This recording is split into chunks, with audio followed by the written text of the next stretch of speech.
how to slowly.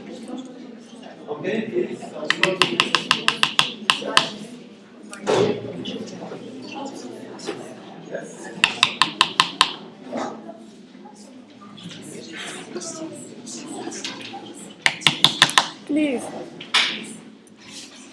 Okay, good afternoon, everyone. Our presentation for today is about classroom discourse and learning. In this regard, we are going to tackle the following main points, namely language learning and interaction, learning as a cognitive activity, and finally, learning as a social process. And my role in this presentation is that of the moderator. All right? I will give a general overview of the chapter, and then Aziz, Salam, and Ikram will provide more details concerning the main concepts or the main terms of the chapter. So in the first part, which will be tackled by Aziz, there will be a great emphasis on the two terms or the two concepts, learning and interaction.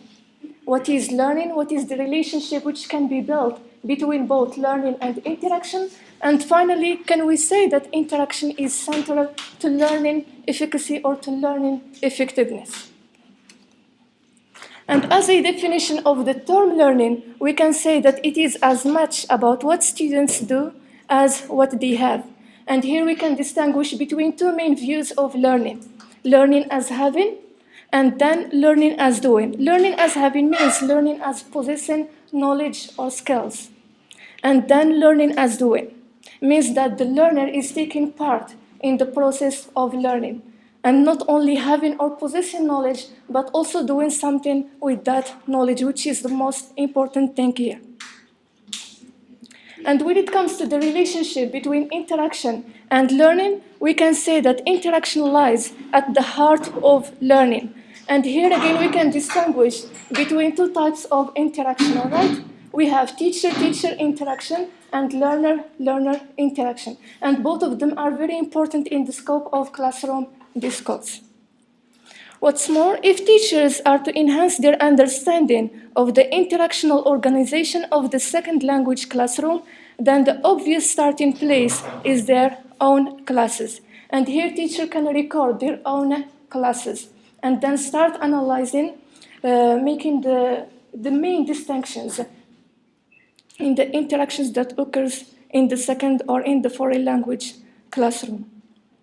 Again, in understanding the relationship between interaction and learning, we can distinguish between two main perspectives. The first perspective is the cognitive perspective, and second one is the social perspective. The cognitive perspective, in which interaction somehow influences our ability to think and process new knowledge or new information, and then the social perspective, in which learning is viewed as a social process, in which interaction plays a central role. Anyway, we will see this later on in detail with Salam and Ikram. Learning as a social activity and learning as a cognitive process. And as a last remark, we can say that making appropriate choices in the interaction is not something that can be easily mastered without some understanding of the relationship between interaction and learning. And here the key terms are choices, interaction, and learning.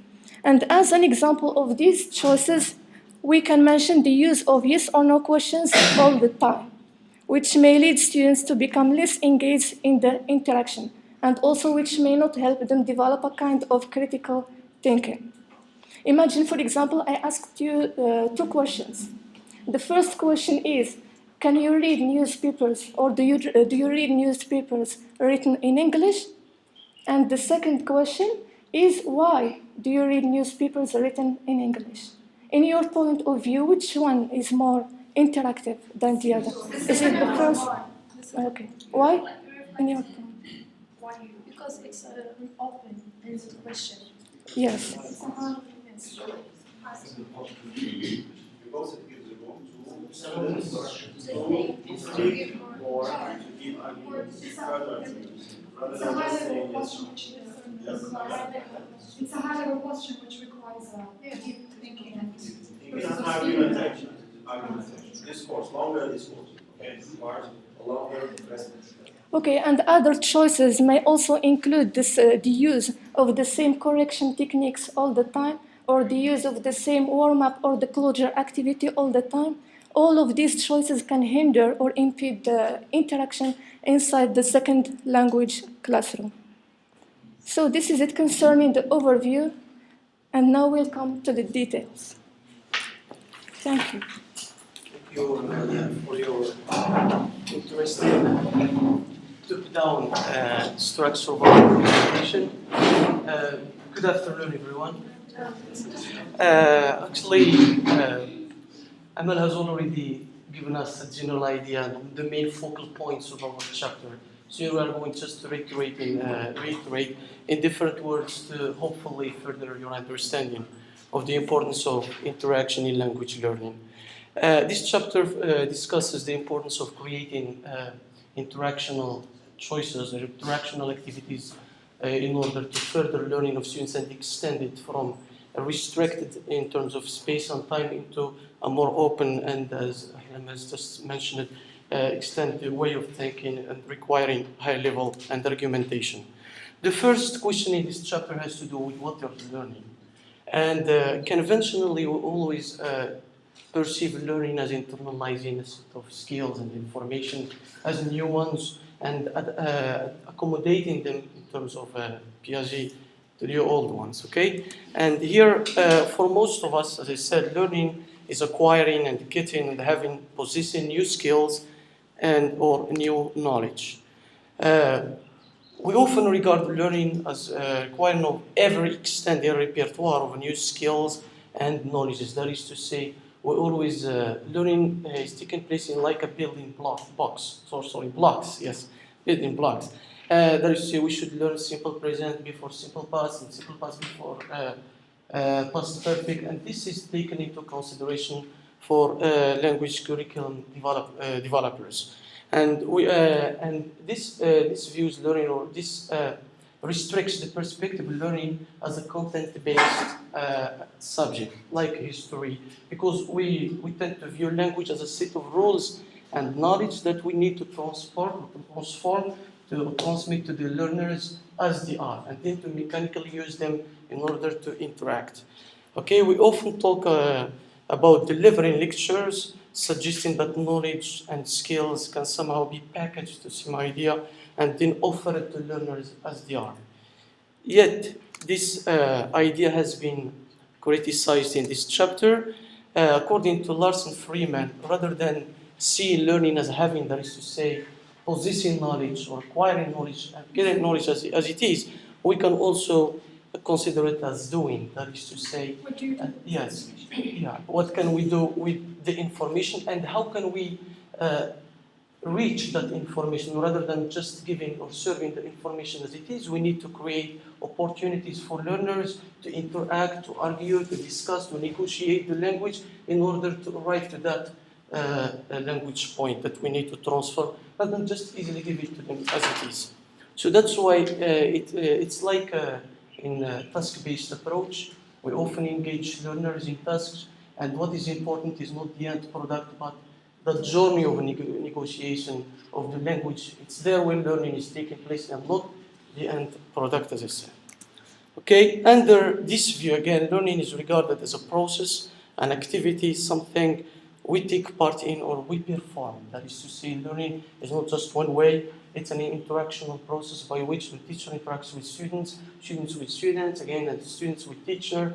So it should not be viewed as one-to-many, as that, okay, as a mechanical or one directional discourse, but it's a multi-directional discourse. Learning is regarded here, thus we can see learning as a dynamic, that is to say, constantly shifting in terms of terms, process in which participants collectively construct meaning. And this reminds us of Bandura's social learning theory, and it's not and Vygotsky's constructivism. Yes. Lake Madani is nicknamed as Bandura in our class. Okay, and this has been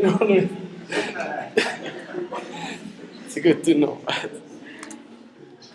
Thus, here a new perspective of viewing learning has emerged, seeing that learning is not just something that we own, in terms of language and skills, but it is something that we participate in. Okay, and learning is regarded much more as a social rather than a cognitive process. This doesn't disregard, if I may say so, the cognitive process or the important cognitive process in language learning. It is always there, but here it just focuses on the primary function of interaction before that cognitive aspect takes place. That is to say, first, learning or the first scene of learning is more a social activity in which the teacher presents the knowledge or the learner interacts with either an object like a computer or another person in order to arrive to that learning. Then he can process it cognitively and individually. Okay? So here the focus just is more on the social than on the cognitive, and I know we are going to see how cognitive processes function within the interactional process here. Then our activities as language teachers, we should consider this aspect or this doing a dimension of learning of students and try to tailor the activities to invite more interaction rather than just restrict their mode of just, for example, like or yes or no questions, which limits the space and the time for learners to get engaged more and interact with the teacher. To sum up the discussion here, I mean, what as we say, it has been suggested or concluded that classrooms are social contexts like the outside world. That is to say, it's like when a family setting, people interact. Classroom also should be viewed as such, and not just as as a manipulated place by the teacher, in which he should be the purveyor of knowledge, sole or alone. Okay. The second point here is any lesson is made up of a series of micro contexts. That is to say, learning situations, creating scenarios and contexts like role plays and so on and so forth, that are established through the interactions that take place between participants. Third point here, it's through learning, also through interaction, that micro contexts are created. Fourth point here is learning is much about what students can do than what they merely have. Okay, and learning lies at the heart of interaction lies at the heart of the learning, and this central importance to interaction in language learning has many reasons. Basically, here I have selected three. According to Vallier, interaction is the most important element in the curriculum, and this position coincides with the one of Ellis, who advocated that learning arises through interaction, not through interaction, but in interaction. That is to say, it's not through the activities that the end product, the learning is taking place, but it's within that journey again, in which we engage students in role plays. It's there that we're learning or where the acquiring of language is taking place in these contexts. This position suggests that language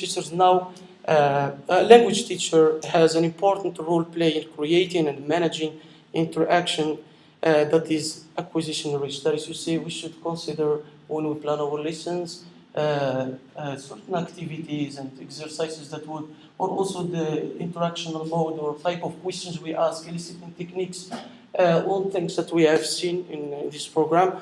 That would invite more interaction than just trying or being obsessed to transform literally the information that we have in mind. And the second reason is that good teaching is much about decisions, and Emma talked about these choices or decisions of activities as if just mentioned. Teachers take while they teach is about planning that goes on before teaching. That is to say, while we are, for example, planning our lessons, we should put in mind our students' learning styles, the space and the class setting, for example, and all these aspects that would exploit them conducively interact and conducively letting learning to take place. So this is one aspect of it, is preparing for what can happen during the delivery of the lesson. But still, there could be other things that you can't anticipate. Exactly. So, which means that, yes, you can prepare that way, in addition to the planning and so on, but also expect that there might arise some interaction in which you can take a decision immediately. Exactly. Exactly what is meant in here. Expecting the During the interaction, when there is interaction, when there is no yes, no questions, but there are WH questions, open questions where the students interact, and there is room for students to participate, to take risks, etc. So there could arise a number of opportunities for boosting learning. And in that moment, teachers should take the right decisions to go into that direction. Exactly. Okay? Yeah. This is what is meant here. Yeah. Take while they teach. Okay? Decisions they take while they teach. Yeah. We call it thinking on feet. Yes. In teaching, Yes. We call it thinking on feet. Yes. yes, thinking on Immediately. Yes. While you're walking, sometimes Yeah. you're walking, you're teaching, and there's something so you take decisions. Yeah. Yeah. Yeah, for example, if you prepare an activity that is, for example, that needs data show and then the light is off in the classroom, we need to think on feet and think to consider that beforehand. Okay, what if this condition happens? Okay, yes. Again, good and effective interactive decisions are the ones that influence learning, which create space for learning and support learning rather than impede it. Okay, for example, when teachers should avoid repeating literally students' responses because this robs time and takes some time and space for learners to that learners need to get more interactive and engaged in learning. And the last one or the third reason is that if teachers want to enhance their understanding of the interaction of organization, they should consider and focus on the interaction taking place in their own classes. For this to happen, there is a need for appropriate tools for investigation, classroom discourse. For example, here the teacher can videotape his class and then reflect upon it later on in his. This is one of the tools that we can do in order to enhance our interaction. Yeah, action research as well. Negotiating. Okay, yes. I also negotiating with colleagues. There is no harm in doing that when you find any difficulty. And the other, professional development-based activities like attending conferences and reading by your own and so on and so forth. This is all what concerns to my part and lead to floor to Naima to extend the journey of interaction in learning. Thank you very much.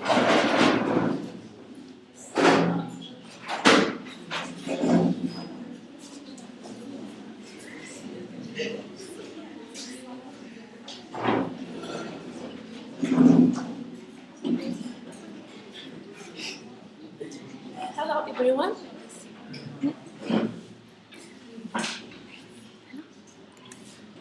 Okay, now we will move to learning as a cognitive activity. As you know that within the umbrella of cognitive theory arises a lot of theories, and among them, those that focus on the interaction, and I mean interaction in the classroom. There are a lot, but in this chapter we focus only on three that are related. One is built up the other. This the first one is question. Yes, you are familiar with. And the second one is Long's interaction hypothesis, built mainly on questions theory. And the third one is the one of Swin's output hypothesis. It's a kind of contradiction to the two first ones, but it's not a contradiction. It takes the first ones into consideration and yes. Okay. Okay, let's start. Yes, question. We know that a question developed defined a hypothesis which made a huge effect in the domain of applied linguistics, especially in the second language acquisition. And those 5 hypotheses, the first one is the acquisition learning hypothesis, in which he Yes, in which he differentiates between the acquisition as unconscious process and learning which is conscious and based on formal instructions. But now you know there is no more distinction between learning and acquisition. They are used interchangeably. Did you know that? Now you know. Okay, and yes, and the second hypothesis, it's the it's the monitor. No, it's the monitor hypothesis, which it states that within our brain we have a kind of machine. Yes, something in it. It's a kind of machine or auditor that monitors what we are going to say. So, question what he comes is that students should not take it into consideration. Should not think before producing. They should be spontaneous. Okay, but they should not neglect it. They should use it when comparing between L1 and L2. And the third one is let me see. It's yes. The natural hypothesis focuses on grammar, learning grammar as a natural process from simple to complex and so on. Then comes the input hypothesis, which are interesting in this presentation. In input hypothesis, a question says that yes. Plus one. He said that the input should be comprehensible for students. Yes. He refers to us by I plus one. It means that there is a certain level for the students, linguistic level, and teachers should build on that, start from that level, which is referred to as I, and add the new one, the plus one. Okay, and yes. To make it a little bit challenging for the students. One step. As we go further. Yes, you go for the one step. You don't go challenge them a lot. And the fourth one is yes. Yes, the filter hype. Yes, it has to do with the emotions. The one who have positive feelings toward the learning of the language will do better than the one who has negative ones. So back to the input hypothesis again. Conscience says that in order to acquire the language and have a healthy interaction in the classroom, there are two main things. The first thing, the input should be comprehensible, clear, simple to your students. Then it should be one stage above the learner's current level, which just I have explained, I plus one. Is this clear? Yes. Okay, so let us move to Long. Michael Long. As I said before, that the hypothesis, the interaction hypothesis of Long is based on the one of Krashen.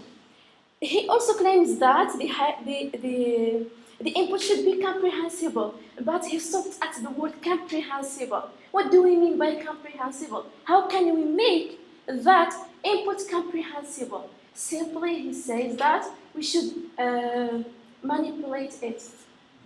Okay? Don't wonder, I will explain. I see Sophia. Okay, so based on Krashen's input hypothesis, Long 83 emphasized the importance of Krashen's comprehensible input, but he focused on how input can be made comprehensible, and by focus on the modification of the input. We see this with our professor when we say the language of the teacher. He should modify his speech on the level of the linguistics. Simplify to fit the And- learner's level. Yes? Simplify to fit the learner's level. Yes, exactly. And this is how he back up his theory. Yes. He said that interactional modification equals comprehensible input. Okay. And comprehensible input equals a good acquisition of the language. So Interactional modification equals the promotion of the acquisition. Do you see the relation? It's like mathematics. A, yes, A equals B, B equals C, then A equals C. Okay. And the kind of modification, not on the linguistic level, not only on vocabulary. No, it's beyond that. Also on comprehension check, you don't need just to check the vocabulary. You can just check, do you understand, and use all these kind of questions to see if really your students are following you or understanding what are you telling them. And also clarification requests and self-repetition or paraphrase. It works a lot when you repeat yourself and paraphrase your speech in other words. Is this clear for you so far? Also as well, you remember when I mentioned Yes. the word foreigner talk? Yes, baby Later, talk. I focused on these ways for simplifying your discourse as a teacher. So this is a Yes, those strategies. And that's the modified, comprehensible input Yes. for students. And as the students get better, learn better, you can go Yes. higher. So, for example, yes. Okay. So how does this theory works? According How to does this theory work? yes, how does this theory work? According to Long, this is how it works. So the interactional hypothesis, we first modify the interaction. You modify your language. While you are, that's not just the first thing you initiate, you modify. No, it happens while interacting. You see from the face of your student that something is not well, so you try to modify it. You think and work on your feet. Okay, and when you modify that, what happens is that the conversational is adjusted, not just from you, but from the learners as well. Okay, then as a result, we get an comprehensible input. So the language is acquired. Yes. How the conversation is like adjusted by the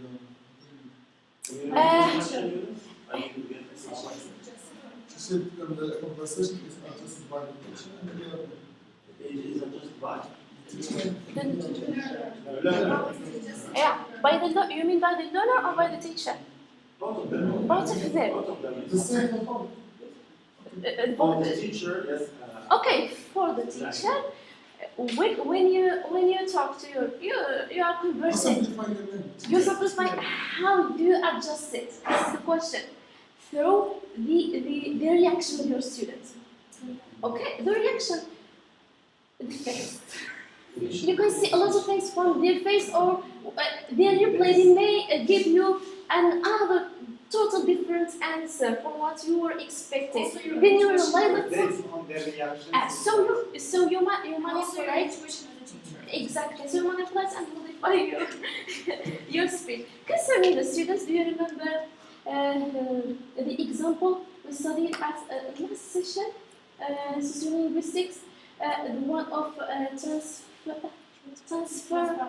So very good Asma. Yes, do you remember that example? How the student tried to give a description for that, and the teacher was patient and was guiding him, and that waiting time. This is how the student can adjust his. He is learning and adjusting, but it expands. The teacher should be patient. Okay, patience. Thank you. Okay, and now let us move to. Basically, it is mainly the teacher, okay? The teachers, okay? Where we have more conversational adjustment. Yes. Okay, in the sense of simplification. Simplification. But for the learner, as the learner is progressing, so the learner is using more words, more vocabulary, more grammar. But basically, here we focus on teachers. Okay? Okay. That's why you have at the end language acquisition. What do you mean by language acquisition? It's the student who acquires the language, right? That's adjustment. Okay. Shall we move to the next slide? Okay. Yes, it's about the Very limitation. nice slide. Thank you, sir.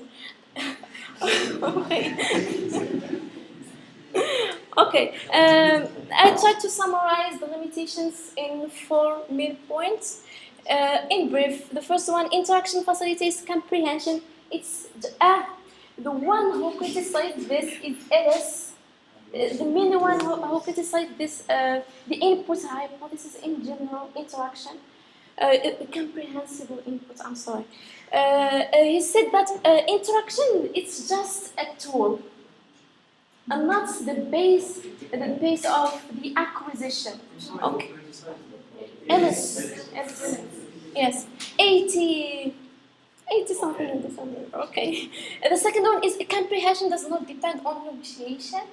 We do not need to interact all the time to get the message. Yeah, I don't have a concrete example. Explain. Yes, I mean to yes. I mean, sometimes you might understand and get the message using other means. For example, a picture. Yes, exactly. Yes. Yeah, that's one example. Another one is input and interaction alone are not enough to learn a target language. To learn a target language, it's not all about interaction and a comprehensible input. There are other factors that enhance and help in the acquisition of a language. Okay, and the last one is modified input just facilitates acquisition of word meanings, not the whole utterances. Long focused on this when he said that the input hypothesis of correction was limited on the level or the stage of vocabulary, and he included other things, the ones we saw, those techniques he might use to boost the interaction and give the comprehensible inputs, but even though they are not sufficient for others. Okay, yes, that's it. Now we deal with one part which is concerned with the input and the comprehensible input. The input. Now we move to the output, which was introduced by Swain. She is a woman, and You can see perfectly. That's why one of the things why I say nice slides. okay. You are helping your students understand. Okay, so Swain, what she says is that in addition to a comprehensible input, we need also an output. An output also plays a big and a crucial role in acquiring the language. Okay, and she introduced 3 main functions. She said that through which the language is acquired or learned. She said the first one, noticing, triggering function. Here, when the student, the learner, stuck at a certain level, and he knows that he lacks a certain, for example, a certain sentence, a certain word, or item, but he does not know it. That's I will go back again to that example we saw in sociolinguistics of transparency. So the student was describing did a lot of things just to give one word, light. So he is aware, or he is noticing that there is a gap. So what he does, he works on that gap. So so it's a plus for the teacher. Okay. The second one is that hypothesizing function. Yes, the student knows something, and a certain knowledge, but he is not sure of it, and he tests it. And he is expecting a feedback from the teacher. I will give you a concrete example. If you still remember during the sessions of peer teaching, our professor asked us about what do we call this sitting. I said the horseshoe. I said the horseshoe. Is it the horseshoe or the show house? Yes, I reversed it. I didn't say the right one. I wasn't sure, but why? Because I refer to translation. In Arabic we say Yes, I tested it. In Arabic we say حذاء الحصان, not حصن الحذاء or something. So I use translation to give the name of the city. Yes, and the teacher corrected me, so that's a plus. Okay. Thank you. And the last one is metalinguistic reflective function, which has to do with the feelings of the learner. What do we mean here? So it's not about the teacher, it's not about what's going on in the classroom or the output or the input. It's about who affects you outside the classroom. Your parents, your relatives, anyone. Sometimes just someone pushes you to learn the language, so you are motivated and you learn the language. I will give you a simple example about me. Okay, for example, my elder sister failed in acquiring French. In fact, all my sisters failed in acquiring French, including me. So, and they also failed in acquiring English. Why? No, not included. That's why. But why I am not included? Because one day my father said to my sister, "You failed in learning English, in learning French, and you failed in learning English as well." And he said, "It's not about language. It's about they are failed twice." And when I heard twice, I said, "Oh my God, I should not fail in English. I said, no, I must learn English." So I put my efforts in learning English, and here I am. Okay. Is it clear, the last function? Yes. Thank you. So the last thing where I'm going to tackle here is classroom implications. Can you just take 1 minute and read it?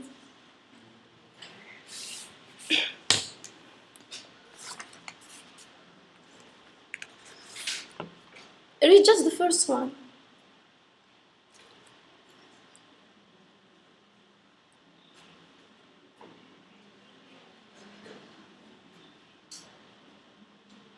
Fine.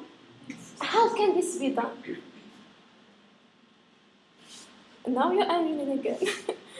The examples, because we are talking about the implications in the classroom. How can a teacher do that? Yes, but Hiroshima, for talents, for example, in which students interact and they express their concerns. yes, that's an example. Yes, Yunus. Ariane, bringing some topics related to your life, to your real life, bring them for discussion in class. Yes, Aziz. Using project words. Projects work, yes. Yes, Lydia. Yeah, teacher also made implementation Uh-huh. activities. Yes, of course. Yes. Yes, the last one. Relationship has activities that are related to students' interests and also to their experiences. Mm-hmm. And so that there will be kind of meaningful and purposeful interaction. Yes, exactly. But don't forget to include the 4 skills. If you include the 4 skills, the result will be better, of course. Yes, yes. What about the second one? Okay, 1 minute and reflect on it, okay?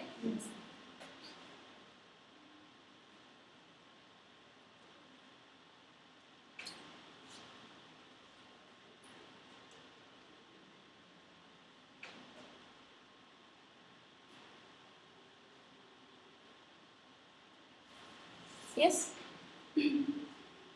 Yes, Nadia.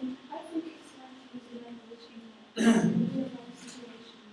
Like, instead of using the simple vocabulary, what do you ask them to write a message or email?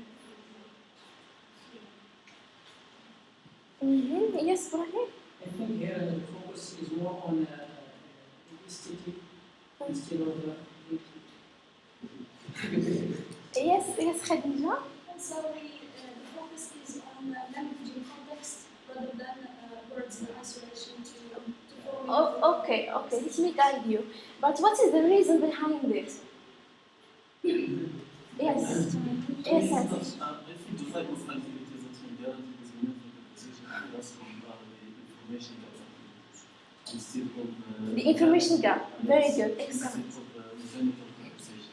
Thank you. Yes, exactly. Can have the use can result, for example, as teachers to the use of scenarios. Scenarios. That's one Scenarios example. are one way of pushing the learners, okay, to use, of course, to use the language, okay, and search for the language, but not that they should use according to the context, not just rehearse those emotional. Exactly. Exactly. I'm sorry. I have to stop it here. Yes.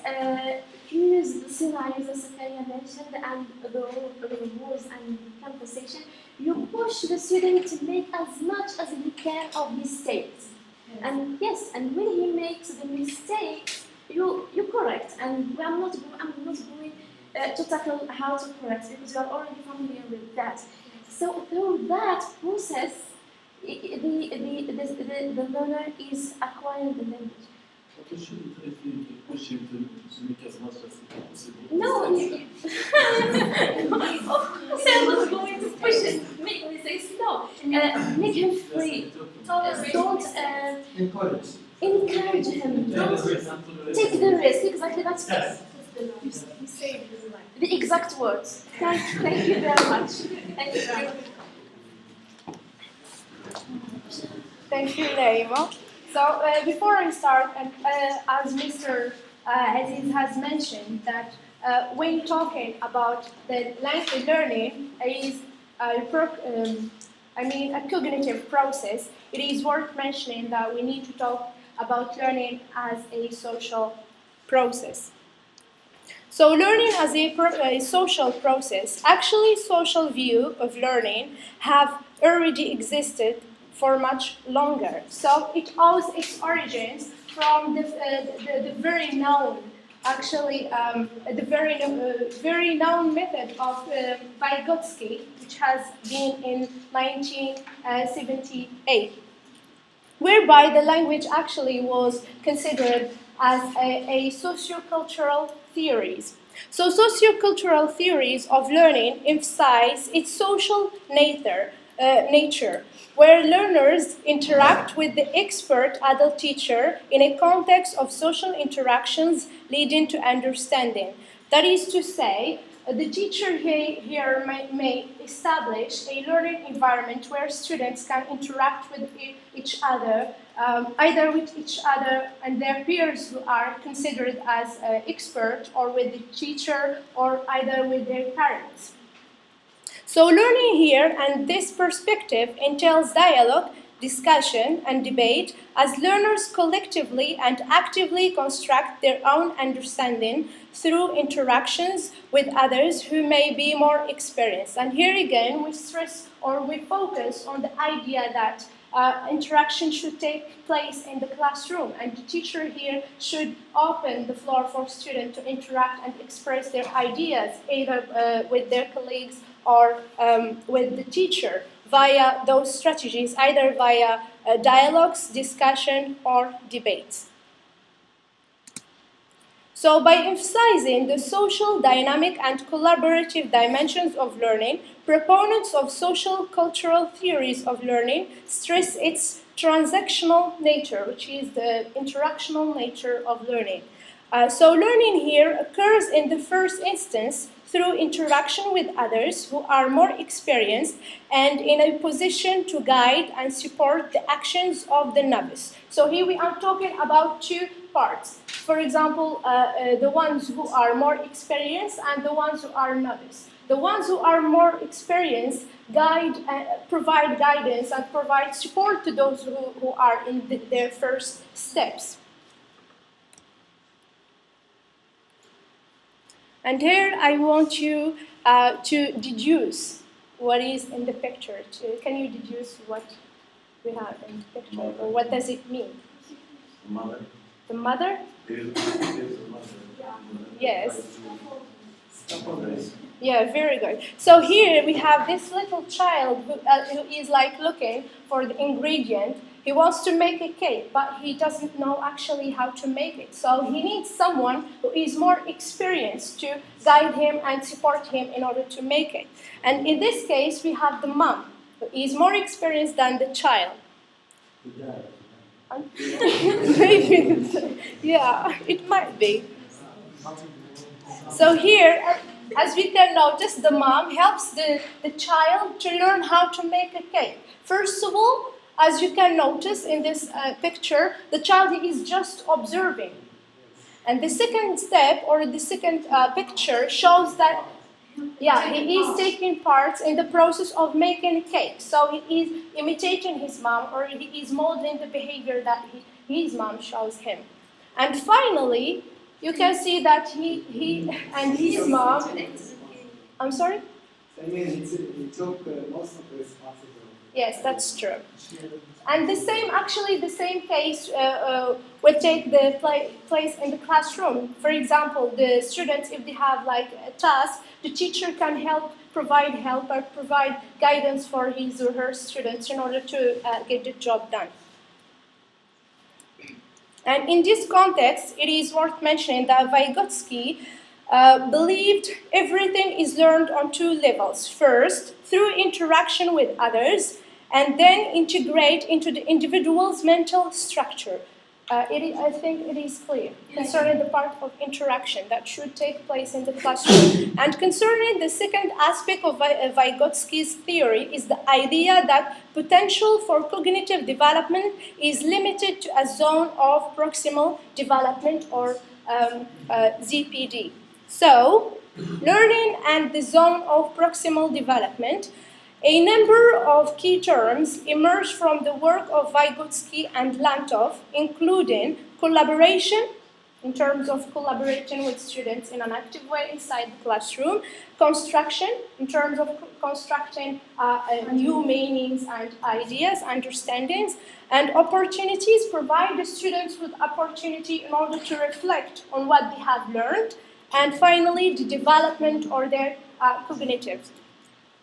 And the zone here, the word zone, is the area of exploration for which the student is cognitively prepared, but requires help and social interaction to fully develop. So as we can notice in the pictures, first of all, the child or the learner, the student, is trying to do some tasks or some exercises, but they are a little bit neither easy nor difficult. So he or she needs the help of the teacher. So here the teacher clarified instructions and tries to guide and support the learner in order to answer his or her exercises.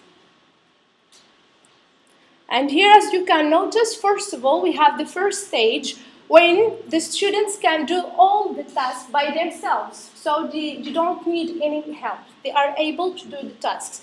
And the second stage, which is the zone of proximal development, here the students can do only their tasks with the help of an expert one, or someone who is more experienced than them. And finally,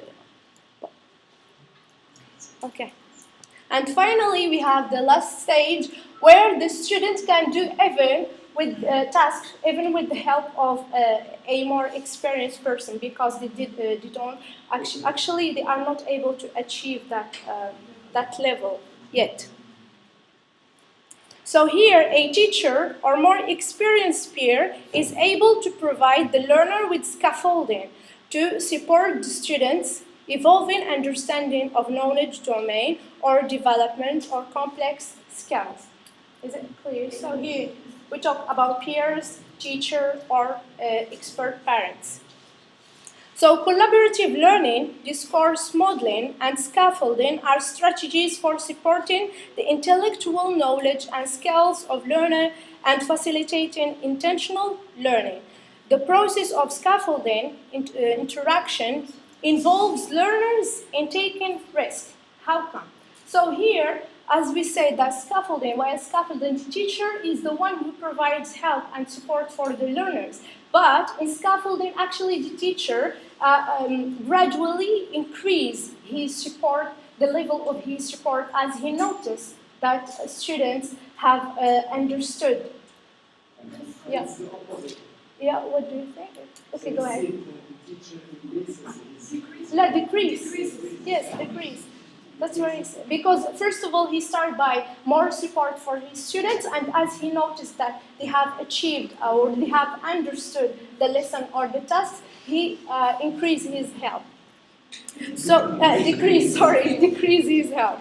So an important aspect of scaffolding is that there is a gradual withdrawal. The teacher withdraw from the zone of proximal development of supporting as a child knowledge and confidence is increased as he noticed that they have understood.